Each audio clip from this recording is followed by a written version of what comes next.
i brodar en màquina. Quan vaig fer els 25 anys, el pare va decidir que anés a viure a Can Donigrós. Vaig aconseguir el meu primer treball a l'empresa que fabricaven rosques de bombetes. En aquesta època m'agradava molt ajudar la gent i per això vaig decidir apuntar-me a fer voluntariat amb l'Hospitalitat de Lourdes. Ja fa 23 anys i encara hi vaig. Ajudo al transport a persones de mobilitat reduïda i fer activitats com la piscina i fer manualitats i participar en jocs. Vaig estar treballant a l'empresa durant 15 anys, fins que va tancar. Ho vaig passar bastant malament perquè no podia estar a casa sense fer res. Vaig tenir molta sort que quan una veïna va explicar a les meves germanes que potser podria treballar a l'Associació de Sant Tomàs. I cap de 2 mesos ja estava treballant com a ajudant de cuina a la residència. Això fa 11 anys. Sempre he participat en les activitats que m'han ofert a Sant Tomàs. Fa 8 anys que participo en l'activitat de bàsquet els dissabtes i cada any vaig de vacances amb un grup d'amics d'entitat. També he fet diferents cursos de formació continuada com fer un àlbum de fotos, digitals, informàtica, cuina, teràpia de riure i habilitats socials. Faig cant coral i també participo en un grup de castellers de Vic, a Segaus d'Osona, tot que no hi puc anar gaire perquè tinc mal d'esquena. Fa 6 anys que visc en un pis de suport de Sant Tomàs i també aviat farà 2 anys que tinc parella. Estic contenta, aviat us celebrem fent un sopar. Com veieu, soc una persona plena d'energia, m'agrada fer activitats, tinc experiència amb el lleure i tinc moltes amistats. També m'agrada ajudar a la gent.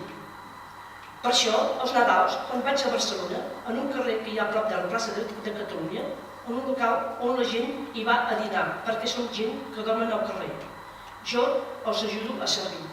I també he fet un servei que consisteix en anar a ajudar les persones a l'Hospital de Manlleu. Vaig a l'habitació dels malalts per portar-los a l'església. I si no volen anar a missa, anem a donar un vol. És per això perquè m'agrada ajudar a la gent. Quan em van demanar fer el curs de company de suport, hi vaig apuntar sense pensar-hi. Ara el curs ha acabat. M'agrada ajudar els meus companys. Si algú em demana si voldria fer alguna activitat de lleure o fer més amics, explico la meva experiència perquè us serveixi d'exemple i us animo a participar.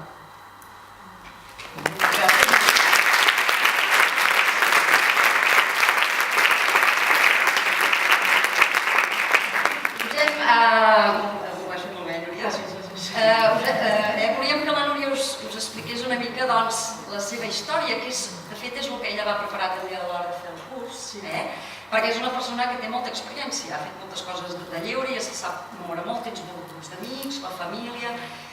Llavors, volíem que servís d'exemple. Llavors, també la Núria ara ja fa de companya de suport, ja has tingut, doncs, has donat suport ja a més d'una persona. Llavors, si ens vols explicar en algun cas en concret o què t'has trobat? Vaig fer companya de suport amb una noia que es diu Mariona. Buscava més amics i amigues, perquè només tenia una amiga, i jo en aquest cas vaig ajudar perquè pogués fer més amics i amigues, i li vaig dir que si l'amiga que té coneix amics seus o amigues, que anés a la seva colla, que demanés telèfons de les amics i amigues, i un cap de setmana, sobre un pot, anem si una altra persona pot anar-hi, que fan aquest cap de setmana, un banc, i ella pot fer-ho, però no quedar-se a casa sense fer res. Pot trucar? Exacte, pot trucar als amics, això. I què tal? Com et va? T'agrada fer companya de suport? Sí, perquè aquest curs que he fet, jo faig companya, em serveix perquè, més d'ajudar a la gent, també m'ajuda a mi mateixa. Que també em serveix encara més per ajudar a mi mateixa, per anar més endavant, totes les coses que he fet. Molt bé, gràcies, Núria. De res.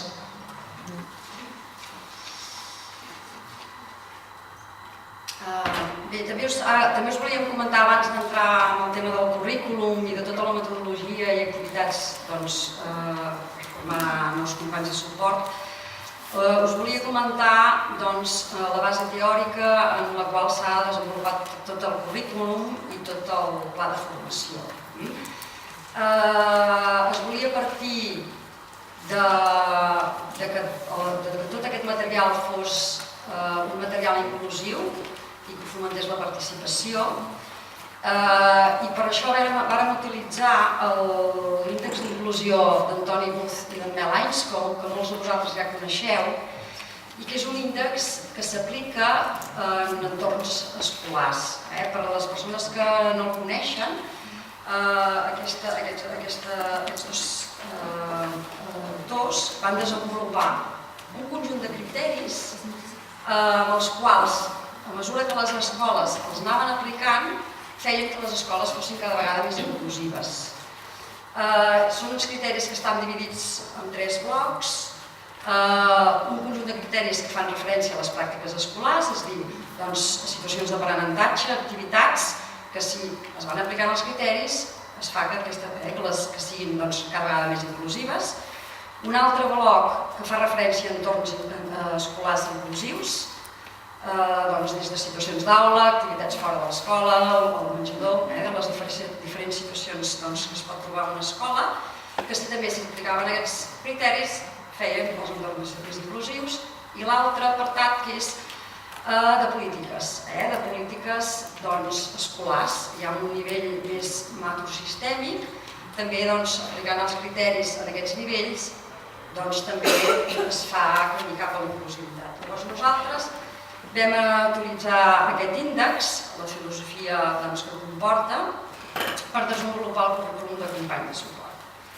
Llavors el resultat ha estat un currículum i un material de formació que, el que us deia fins ara, que fomenta evidentment la inclusió i la participació, és a dir, tothom pot ser company de suport, ningú està exclòs ni pel tipus, ni pel grau de discapacitat, ni pel seu nivell acadèmic, sinó que és qüestió d'adaptar el curs i adaptar els materials, que això la meva companya l'Ivana us ho comentarà.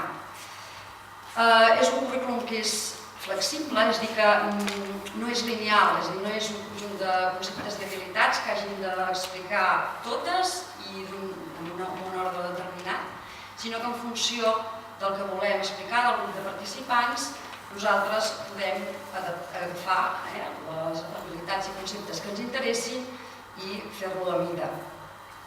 I per últim, també es va crear el currículum, l'última característica és que s'utilitzen, quan es fa el curs, utilitzem exemples reals dels participants. És a dir, quan es fa el pla de formació, quan es programen les activitats per ensenyar una determinada habilitat, utilitzem les experiències que han viscut els participants que estan fent aquest curs.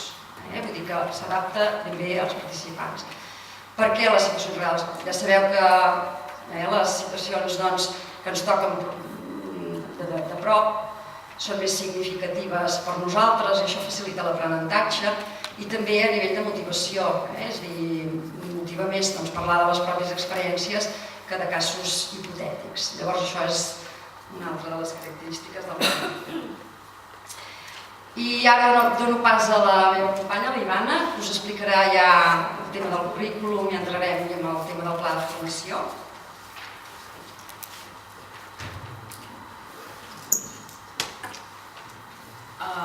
Bon dia, moltes gràcies per venir a tots i totes. Jo soc l'Ivana i he fet de formadora del curs, llavors us explicaré més la part pràctica. Des d'un primer moment cal tenir molt clar que el currículum per desenvolupar el rol de companys de suport és un currículum que ha de ser obert i flexible i que s'ha adaptat i s'ha d'adaptar a les peculiaritats de cada entorn al país. En Ricard i l'Anna ja us han comentat que en aquest projecte hi ha participat diferents països, llavors cada entitat l'ha adaptat a la seva realitat. També s'ha d'adaptar a cada grup, a cada alumne en concret i específicament també a l'objectiu que es proposa cada entitat. Com us ha dit l'Anna, hi ha diverses maneres d'enfocar el rol del company de suport, o bé d'una manera més formal o bé d'una manera més informal. És important, doncs, que aquest currículum també estigui adaptat a l'objectiu amb el qual volem formar a totes aquestes persones. les diferents experiències que hem portat a terme, hi ha entitats que ho han fet de les diferents maneres. Més endavant, com us aniré posant exemples dels diferents països, també ja ho anireu veient. Abans de definir el currículum en si, que són les habilitats, nosaltres vam partir una mica de preguntar-nos quines actituds hauria de tenir un bon company de suport. I les vam definir. Llavors, a partir d'aquestes actituds va ser quan ja vam anar concretant les habilitats a treballar. Si us sembla, però abans us explicaré una mica quines actituds nosaltres creiem que cal que tingui un bon company de suport. Un bon company de suport ha de tenir capacitats de desenvolupar bones relacions socials, ha de respectar a l'altre, ha de respectar les decisions de l'altre i sobretot ha de respectar l'entorn de l'altre. Ha de tenir una actitud oberta, el company de suport no pot jutjar ningú, ni tampoc pot manipular a ningú amb el seu punt de vista. Ha de tenir molt clar on se situa, el rol de company de suport, on se situa. Llavors no pot ni presumir ni donar-se més importància de la que té. Com abans us comentava l'Anna, és una relació que s'ha d'establir d'igual a igual. Ha de participar, podem dir, com a convidat de la vida de l'altre. És a dir, hi pot intercedir fins allà on la persona el deixi. Ha de tenir la capacitat de relacionar diferents experiències, sobretot la que està vivint la persona que el va veure, amb les que ell o ella ha tingut. Ha de ser, sobretot, una persona de confiança i el més important de tot és que ha de tenir sempre una actitud inclusiva.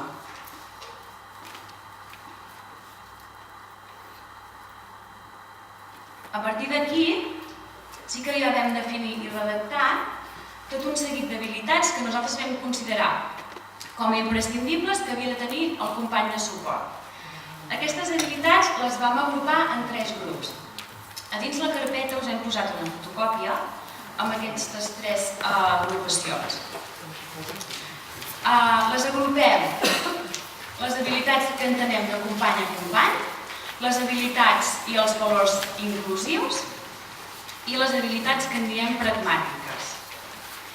Pel que fa al primer grup, les habilitats de company a company, com podeu veure, són habilitats que treballen aspectes d'entendre aquest rol com una persona, això que us dèiem, d'igual a igual. Es treballen temes d'empatia, de confidencialitat i tots els temes relacionats amb la comunicació.